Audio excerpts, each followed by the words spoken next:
This part of the video is going to be about graphing the ellipse, and there are a few key things you need to make sure you pay attention to before you actually start to graph.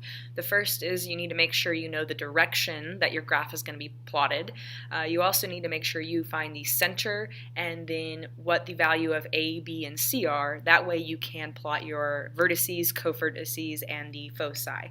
Let's go ahead and get started first with finding the direction of our ellipse. So in order to do that, we have to look at which letter comes first, or depending on the equation and how it's written, you could look at which denominator is larger.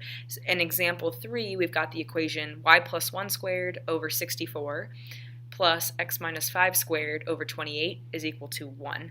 And because the y value comes first and the 64 is bigger, that means our graph is going to be opening up vertically. So that means it's going to be stretched vertically, going up and down.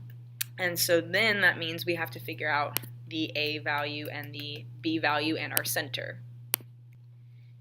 To find the center, you're just going to look at the numerator, just like we did in our circles. Remember, the x and y values will change signs. So I'm going to go ahead and write this here. The center is going to be positive 5, negative 1, and those came from the x and y values, and they just switch signs. The A value is going to always be the larger number. And that's, remember, our A squared. So we'd have A squared equals 64. So to find A, we just take the square root of both sides, and we get that A is 8. The B value comes from the second part of the equation, and B squared is equal to 28. So we'd get that B is equal to the square root of 28, or for graphing purposes, you want to actually do that in your calculator, and you get that it's roughly 5.3. And then the last thing that you're going to need is your C value. And remember, this comes from the equation C squared equals A squared minus B squared. If we plug in what we know, we get C squared is equal to 64 minus 28, because remember, those are the numbers from the equation. 64 minus 28 is 36, and that gets us that C is equal to positive 6. And now we can use those numbers to plot everything we need. First, let's go ahead and plot the center. And we're going to label that with a C. We know that this graph is going to go vertically, so that means we're going to go use the A value and go up and down 8. And I'll do that in green. So this is for the vertices. So I'm going to go up 8, 1, 2, 3, 4, 5, 6, 7, 8, and plot one vertex. And then go down 8, 1, 2, 3, 4, 5, 6, 7, 8. There's the second vertex.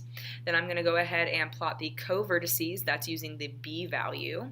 So I'm going to go to the right 5.3,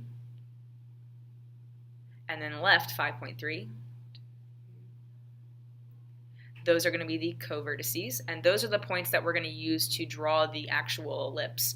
And then the last one is the foci, and this is going to be going along the same axis as the vertices. That's the major axis. And so we go from the center up 6, plot the point and put an F, and then down 6 and put F. And then all you have to do from here is just connect your graph. Do the best you can to make it look as much like an oval as you can. It's not very easy, but that's okay. So there's your ellipse with your vertices, co-vertices, and your foci plotted. I could also ask what's the length of the major axis, and all you'd have to do is take the A value and multiply it by 2, so that would be a length of 16.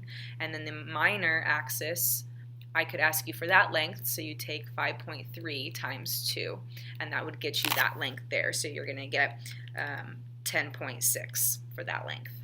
Okay, so that would just be an extra piece of information that would be important to know. All right, the second example here is going to be slightly different, because notice that your equation is not in standard form. In order for it to be in standard form, it has to be equal to 1. And in order to get it to equal 1, we have to divide everything by 144.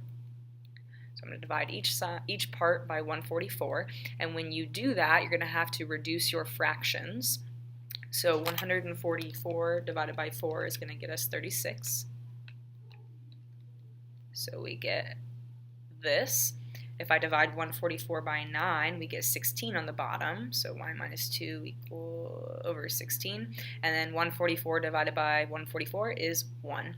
And now it's in the standard form, and so it's going to be just like the example 3. You need to figure out your center, you need to figure out the direction. In this case, the 36 is with the x, because that's bigger, so this is going to be one that opens or is graphed horizontally. So you're going to go left to right with your A value and up and down with your B value. So go ahead and try that one. If you want me to check it in class, I'd be glad to do that. But that's pretty much it with the graphing.